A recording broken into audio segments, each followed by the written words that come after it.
Okay, Bismillahirrahmanirrahim. Assalamualaikum warahmatullahi wabarakatuh. Okay, a very good morning to all my students. Okay, thank you because you are coming to my class today. Hello and hi. So today, this is chapter 9, the social geography of tourism. Okay, if you wonder, we actually learn what is sustainable tourism pillar. Okay, if you have learned sustainable tourism pillar before this in the climate change, maybe in the tourism class, okay, there are three sustainable tourism pillar. Okay, first is on the chapter 9 that we learned, that is economic.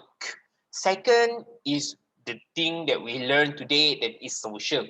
And last but not least, in the last chapter of tourism geography, is environment. So today, this is the last chapter for this subject, that is the social geography of tourism. Okay, so first and foremost, the social itself playing an important role in the human geography.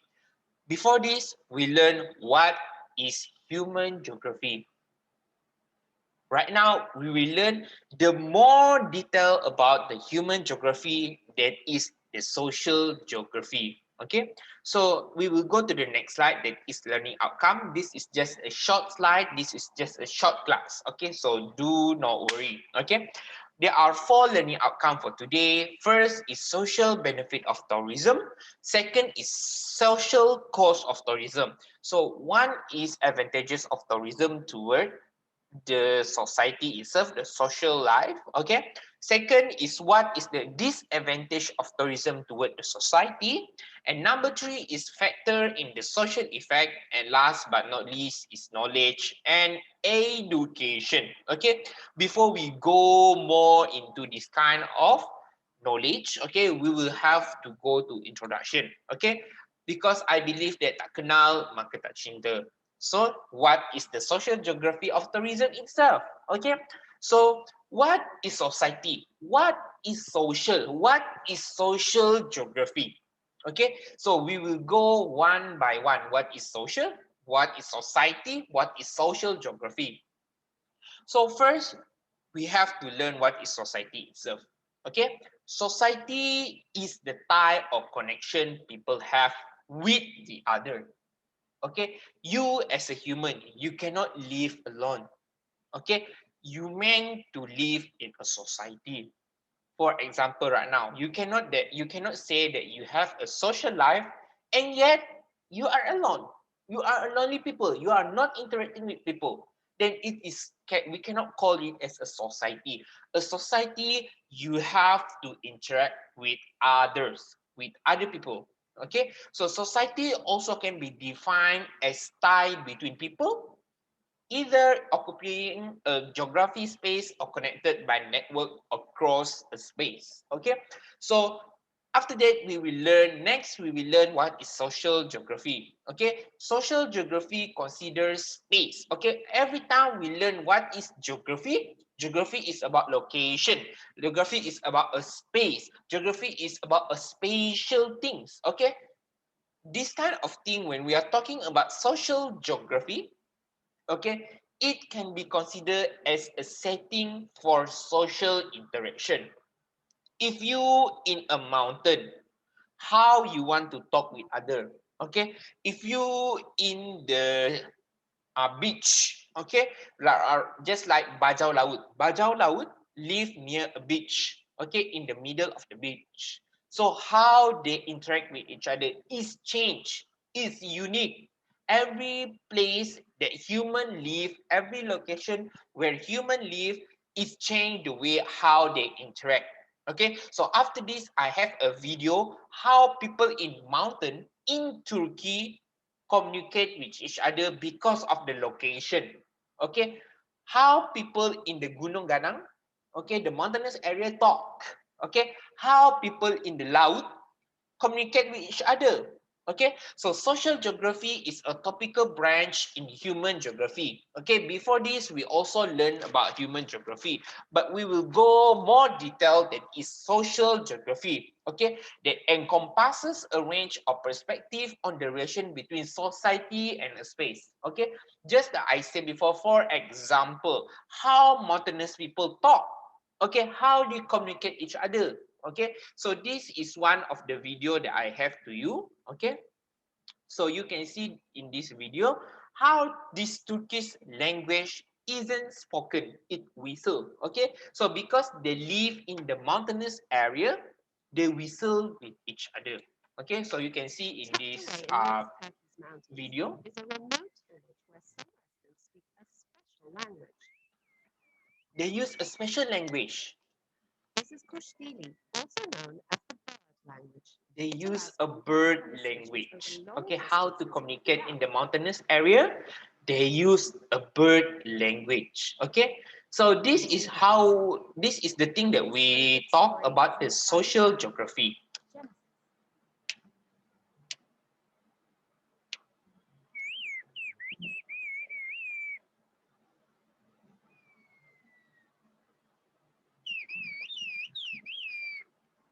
Mother's cricket. Ben bu dili çocukluğumdan beri bileyim. Marx's is known as the greatest whistler in her village. For centuries, farmers in Kuşköy have kept livestock and produced various crops. They originally began using the bird language so they could quickly communicate with each other over the Okay, just that I said before, social or location, the location itself change how people interact. So because they want to, because if you just say in a perfect or human language, okay, people we cannot hear your voice because we are in the mountainous area. So they improvise how they talk. So what is the language that you use? The bird language. It whistle. fields while they worked. Bu 300 yıldır konuşuluyor. Hepsini anlatabilir. Telefonla nasıl cevaplaştığında birbirinden konuşup da hani ayağının dibinde gidip de nereden nereyse arkadaşınla konuşur. Aynı öyle konuşursun. İşte.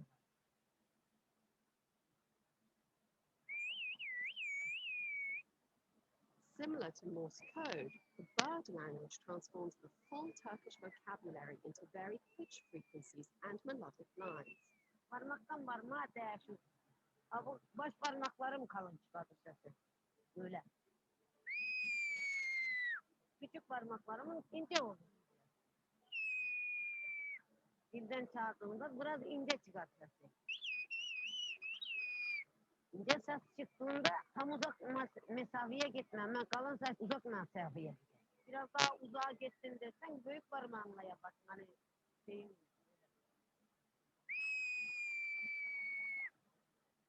It just is a very interesting way how we want to communicate because of the location itself. Telefonlar çıkandan gelip çokları bunu hani daha konuşmuyor. But Marx's whistling is still going strong. Biz hani yaşatmak istiyoruz bu dilimizi. Bu benim hani bir kültürüm, bir mesleğim gibi elimde çocukluktan beri gelen bir şey. Ben seviyorum. Hani sevmeye de devam ederim.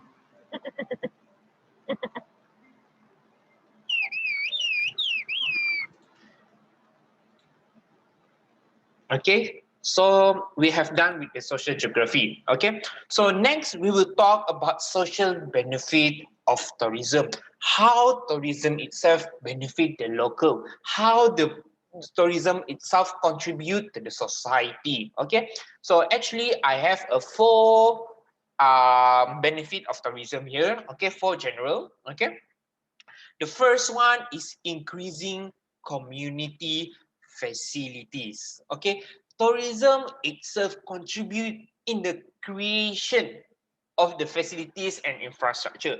You cannot say that if you want people to come to your place, there are no terminal. If there are no terminal, people cannot come to your destination. If there are no airport, the tourists will not come to your place through the airplane. Okay, so because of this kind of tourism, it contribute to the creation of the terminal. it contribute to the creation of the airport. It contribute to the creation of a new shopping mall, maybe. Okay, it's contribute to the creation of bridge, electric, Wi-Fi, maybe something like that. Okay, because in order for you to satisfy the demand of the tourists, you need infrastructure. Okay, you need Wi-Fi, you need terminal, you need airport, you need a lot of infrastructure. And you have to remember that when the government build this kind of infrastructure, it's not only will benefit the tourists, okay, it also will benefit the local. Okay, this is win-win situation. Okay, for example, the closest example is Darul Hana Beach in Kuching right now. Before this, there are no infrastructure or there are no facilities for the local to across the Sungai Rajang to go to Dun. That is the one undangan negeri. Okay, but because the government of Sarawak, they want to attract people to come to Kuching. Mau jom kita datang Kuching, kita datang Kuching.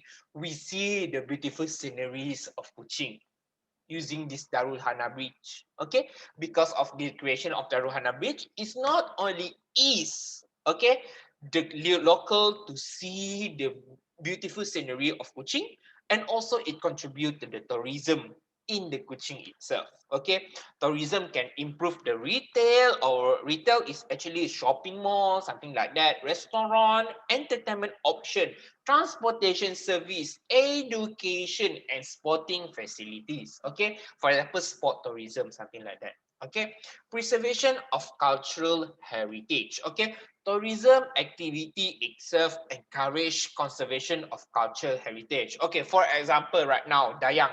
Okay, Dayang Noshafika. If you ever go to French, okay, do you want to eat nasi goreng belacan? Do you want to eat linut there? Do you want to eat umai there? Padahal you go to French, okay?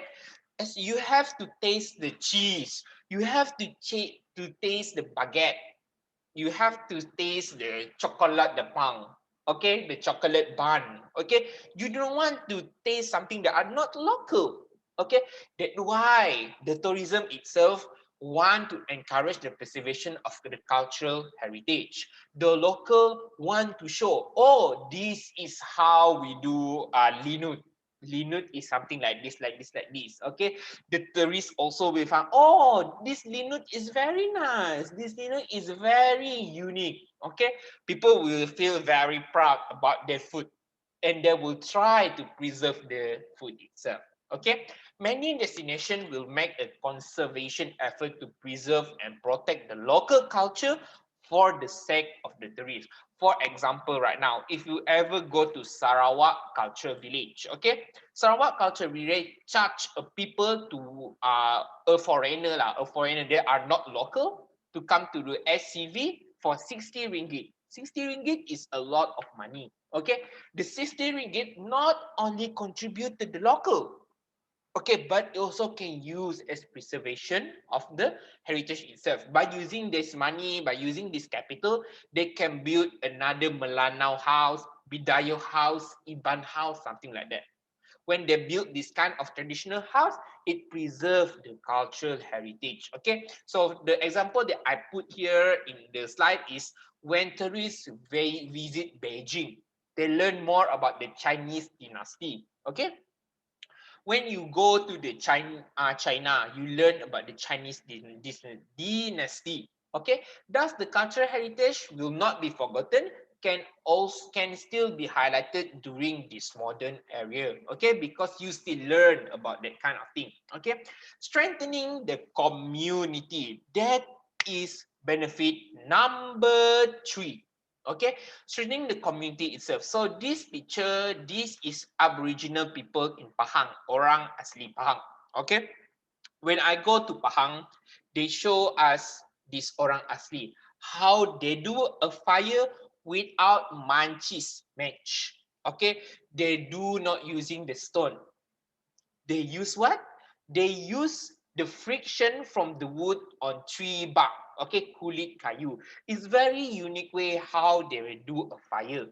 Okay, tourism can be a medium for strengthening the local community and encourage civic pride of the culture itself. Okay, so when people, the orang asli itself is someone that really happy. When we are clap for them because they do a fire, they feel proud about their culture. Okay, oh, I do a fire, and this kind of fire actually a show to the tourist itself. The tourist is happy to see they're doing a fire. Okay, when this kind of thing happen, it's strengthening the community. The community itself will collaborate with each other to do a tour for the tourists. Okay, they will work with each other, bekerjasama in order to flourish their life, in order to improve the standard of life. Okay, and also the example, people will go to a place because an festival or event. Okay, in Sri Aman, okay, Simanggang right now, there are one festival or event that is known as Pesta Benak. Okay, it is quite impossible for a river to have wave. Okay, ombak dekat sungai.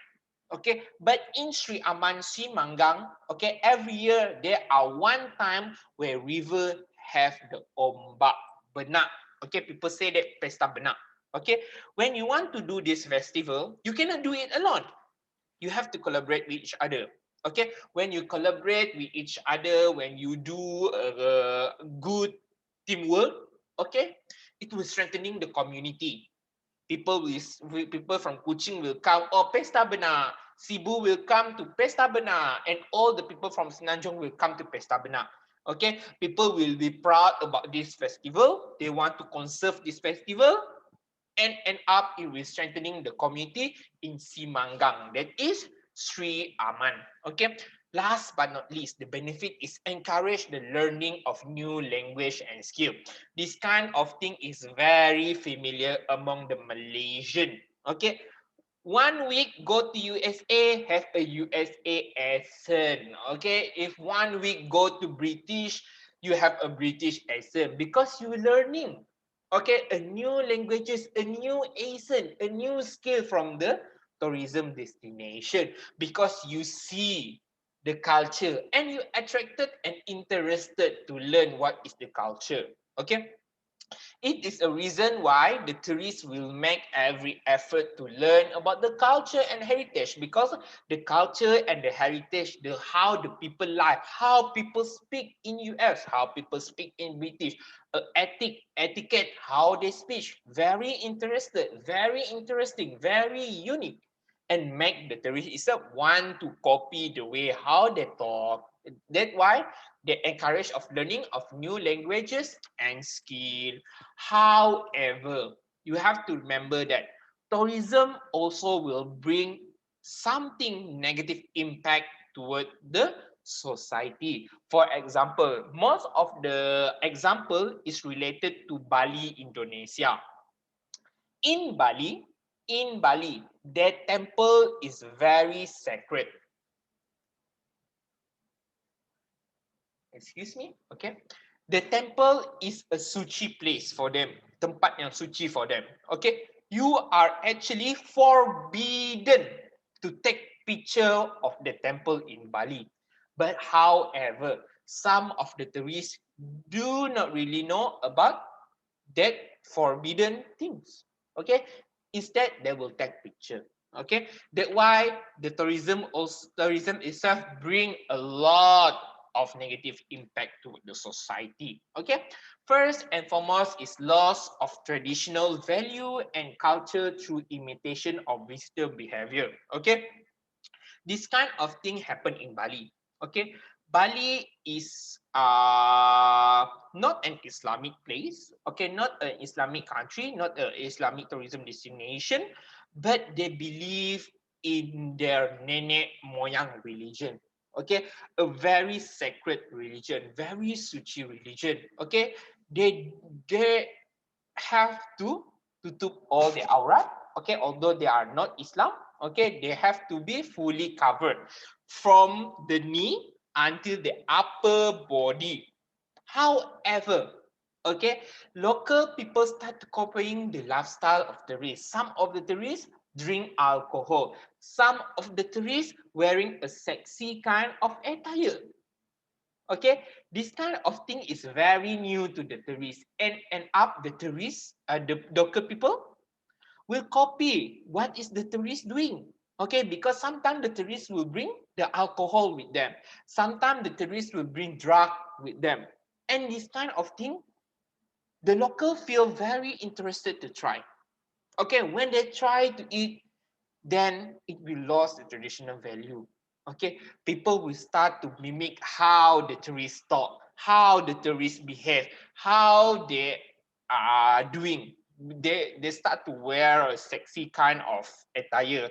They start to drink alcohol, something like that.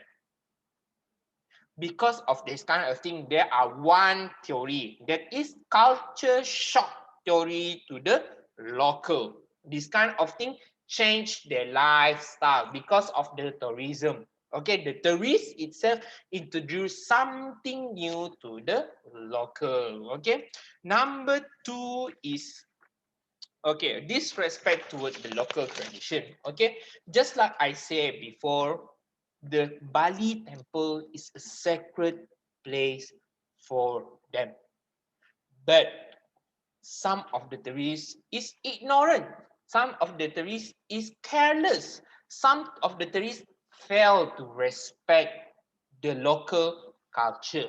Because of this kind of thing happen. Okay, because they want to have a very good Instagram picture. They took a picture of the quill. Okay, they celupkan kaki in a sacred pool.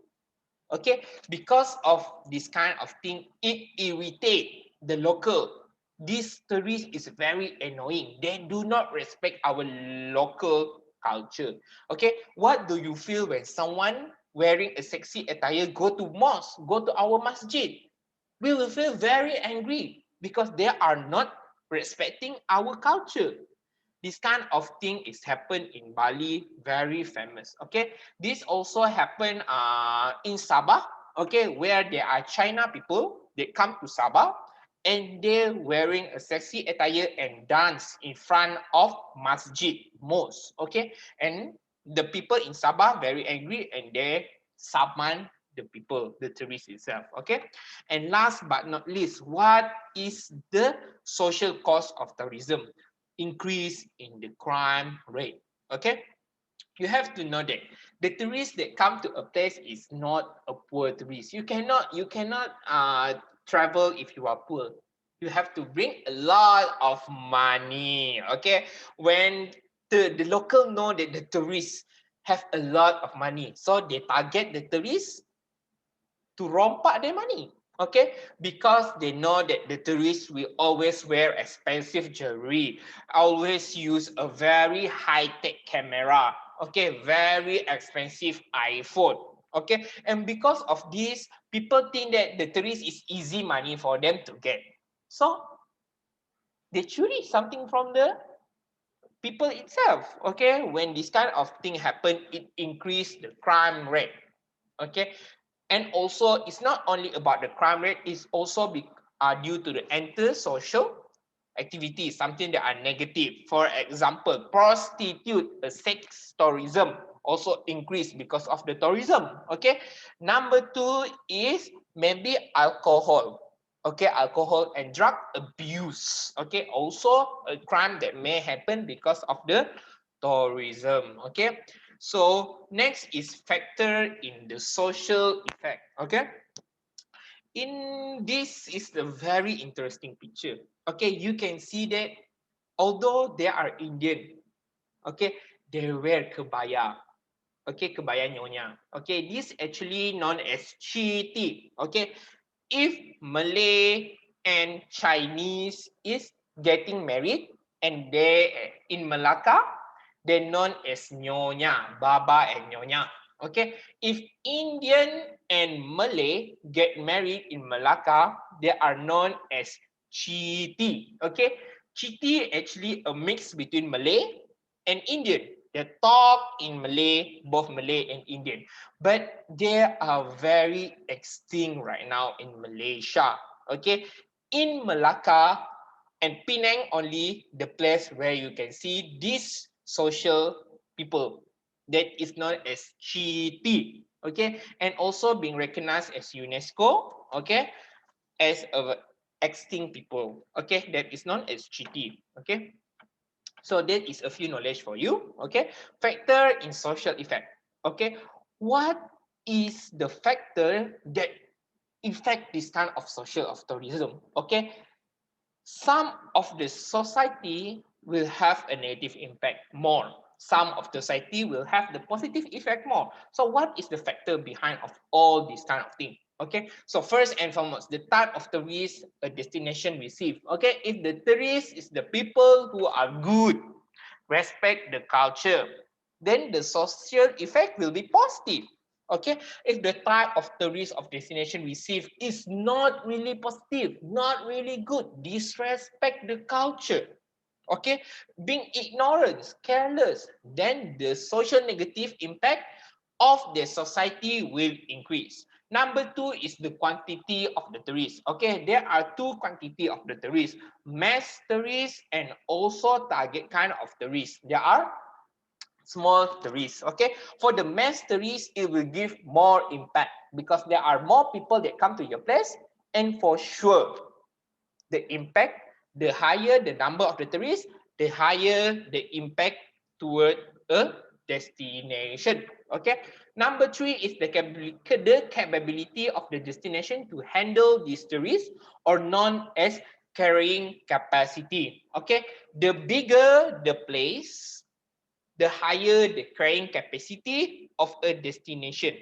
Okay, the more the higher the place, the bigger the place, the more people that you can invite to come to your tourism destination. Okay, and number four is the spatial distance between tourists and local community at destination. Okay, the nearer between the local community and the tourist destination, the higher the negative impact. For example, right now, okay, if the local resident is near to the theme park, okay, the local resident is near a theme park, okay, the local resident will feel not comfortable.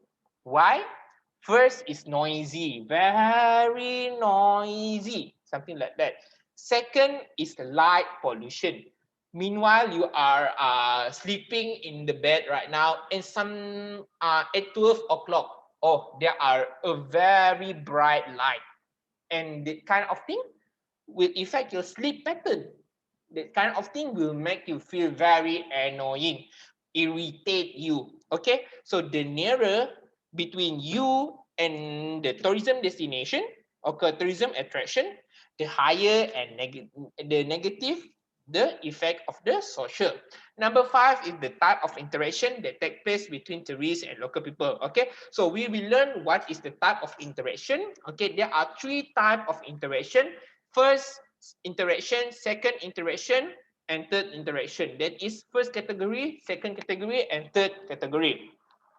The first category is a formal kind of relation between tourists and also local people. Tourists as your customer, local people as the service provider. For example, hotel manager and also the tourist. Very formal. Okay. The tourist will want the service, the local will give the service. That is the first category, very formal. Okay, hotel manager and also tourist, very formal. Okay, the second category is between insider and outsider become more blur. Okay, tourists and local people become more close, rapat, kawan. Okay, they will use the same facility, they will use the same place, they will use the same park, restaurant, and entertainment venue. Okay, this kind of thing is quite worrying, very dangerous. Okay, because both local and tourists, we share the facilities. Okay, sometimes there will be a conflict. Okay, and last but not least is the third category. Okay, tourists and also local will seek interaction, will become kawan already. Okay, and this is very good. Okay, they feel not annoying to the tourist itself. Okay, knowledge and education. So actually knowledge and education is a summary about this chapter today. Okay, it's actually social geography is not really popular kind of knowledge. Okay, but you have to recognize that this social cultural impact of tourism is very, very, very important. People have to know that the tourism itself will always impact the society. Okay, right now people are more attracted to the money itself. That is economic effect. But usually people will tutup sebelah mata when they see negative impact to the society. Okay, for example, in Melaka right now. Okay, Melaka is a very small city.